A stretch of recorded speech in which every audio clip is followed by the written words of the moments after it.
The job of the White House press secretary is to articulate the positions of the president and to clean up the occasional presidential mess. They are not supposed to create any messes for the president. But it happened again today when Sean Spicer made one colossal error. He was comparing Syria's dictator to Hitler and suggested that Hitler did not use poison gas on his own people. The Holocaust apparently was not on Spicer's mind today, and to make matters worse, this is the Jewish holiday Passover. Here's Nancy Cordes.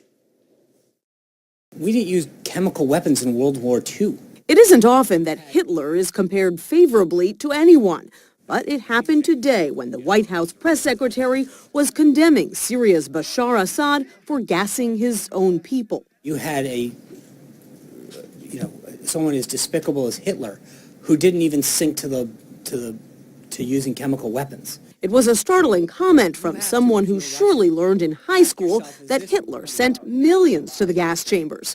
Spicer's clarification only led to more confusion. I think when you come to sarin gas, he was not using the gas on his own people the same way that Assad is doing. I mean, there was clearly, I understand your point. Thank you. Thank you. I appreciate that. There was not he brought him into the Holocaust Center. By Holocaust centers, he apparently meant concentration camps. The executive director of the Anne Frank Center accusing Spicer of Holocaust denial and calling on President Trump to fire him at once.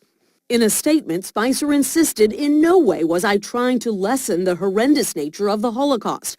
I was trying to draw a distinction of the tactic of using airplanes to drop chemical weapons on population centers. Defense Secretary James Mattis underscored that point at the Pentagon.